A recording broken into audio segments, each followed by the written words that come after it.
الحمد لله كفى وسلام على عباده الذين اصطفى أما بعد بسم الله الرحمن الرحيم فقد كان رسول الله صلى الله عليه وسلم يخرج يوم الفطر والأضحى إلى المصلى فأول شيء يبدأ به الصلاة ثم ينصرف فيقوم مقابل الناس والناس جلوس على صفوفهم فيعظهم ويوصيهم ويأمرهم۔ محترم حضرات، یہ اس وقت میں نماز عید سے متعلق آپ حضرات کے سامنے ایک حدیث پڑھی جس کے اندر نبی کریم صلی اللہ علیہ وسلم کا ایک خاص عمل بتلایا گیا ہے، اور اسی کے ساتھ ساتھ جو نماز عید پڑھنے والے حضرات ہیں، جو مصلی ہوتے ہیں، ان کے لیے کچھ نصیحتیں اس حدیث پاک کے اندر اللہ کے رسول صلی اللہ علیہ وسلم کی ذکر کی گئی ہے۔ دیکھیے، اس حدیث پاک سے کئی باتیں معلوم ہوتی ہیں۔ اس حدیث پاک سے ایک سب سے پہلی بات تو یہ معلوم ہوئی کہ اللہ کے رسول صلی اللہ علیہ وسلم عید یا بقرہ عید کے دن آپ عیدگاہ تشریف لے جاتے، آپ عیدگاہ تشریف لے جاتے، اور عیدگاہ تشریف لے جانے کے بعد آپ سب سے پہلے آپ نماز ادا فرماتے، لوگوں کو آپ نماز پڑھاتے۔ اس کے بعد میں یعنی نماز پڑھانے کے بعد آپ لوگوں کی طرف متوجہ ہوتے، یعنی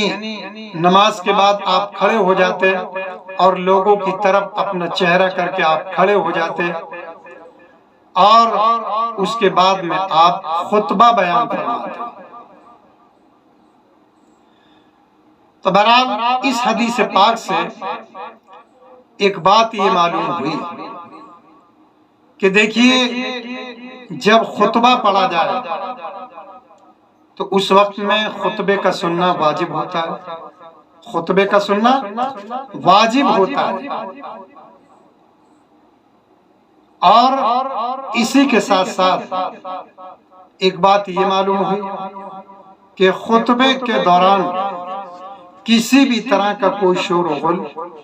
آپس کے اندر کوئی ہم کلامی، آپس کے اندر کوئی گفتگو یا کوئی بات چیت نہیں ہونی چاہیے، چونکہ نبی کریم صلی اللہ علیہ وسلم جب آپ خطبہ ارشاد فرماتے تو حضرات صحابہ اس خطبے کو بڑے دھیان کے ساتھ، بڑے غور کے ساتھ، بڑی توجہ کے ساتھ سنتے تھے اور خاموشی کے ساتھ سنتے تھے۔ خطبے کے دوران کسی طرح کی صحابہ کوئی گفتگو، کوئی بات چیت یا کوئی کلام نہیں کرتے تھے۔ آج یہ ہماری بڑی کمی کی بات ہے کہ خطبہ ہوتا رہتا ہے اور خطبے کے دوران ہم بات کرتے رہتے ہیں، شور غل مچاتے رہتے ہیں۔ تو یاد رکھیں، خطبے کے دوران دیکھیے خطبے کا سننا واجب، اور اسی طرح سے خاموشی کے ساتھ سننا ضروری۔ اس لیے اگر ہم خطبے کو خاموشی کے ساتھ نہیں سنیں گے تو ہم بہت گناہ گار ہوں گے، چونکہ حضرات صحابہ خاموشی کے ساتھ خطبے کو سنتے تھے۔ اسی کے ساتھ دیکھیے، خطبے کا سننا بھی واجب ہے۔ خطبے کے سننے کا واجب ہونے کا مطلب یہ ہے کہ جو لوگ خطبے کو چھوڑ کر کے چلے جاتے ہیں، یعنی خطبہ نہیں سنتے، وہ لوگ بھی بڑے گناہ گار ہوتے ہیں، وہ گناہ گار ہوتے ہیں۔ اس لیے حضرات صحابہ تمام کے تمام، یعنی جتنی بھی نماز کے اندر شریک ہوتے تھے، وہ سب کے سب خطبے کو سنتے تھے، بغیر سنے نہیں جاتے۔ تو اس لیے کسی کو خطبہ سنے بغیر جانا جائز نہیں، اس لیے خطبے کو سننا واجب ہے۔ اسی طرح سے حضرات صحابہ کے ایک عمل یہ بھی بتلایا گیا کہ جب اللہ کے رسول خطبہ پڑھتے تو حضرات صحابہ صفیں باندھے بیٹھے رہتے تھے، یعنی جس طرح سے نماز کی حالت میں ہم بیٹھتے ہیں، نماز کی حالت میں حضرات صحابہ اسی طرح سے بیٹھتے رہتے تھے، صفوں کو برقرار رکھتے تھے، یعنی صفوں کو توڑتے نہیں تھے، صف برقرار رہتی تھی۔ اس لیے خطبے کے دوران صفوں کو توڑنا، صفوں کو بگاڑ دینا، یعنی لوگوں کو آگے پیچھے ہٹ جانا،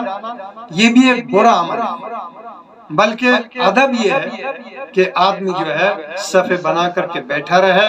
جس طرح سے نماز کی حالت بیٹھتے ایسے ہی بیٹھا رہے، چونکہ حضرات صحابہ کیا ہے وَالنَّاسُ جُلُوسٌ عَلَى صُفُوفِهِمْ، کہ لوگ صفیں بنائے بیٹھے رہتے تھے۔ یعنی حضرات صحابہ کا عمل بتلا دیا کہ حضرات صحابہ صفیں بنائے بیٹھے رہتے تھے، اس لیے ہمیں بھی صفیں بنائے بیٹھے رہنا چاہیے۔ ہاں اگر کوئی شخص اکیلا آدمی اگر وہ درمیان سے اٹھ کر کے چلا گیا تو بہرحال اگر کسی مجبوری کی وجہ سے گیا ہے تو بہرحال کوئی بات نہیں، تو وہ گناہگار نہیں ہوا۔ لیکن بلا وجہ وہ سب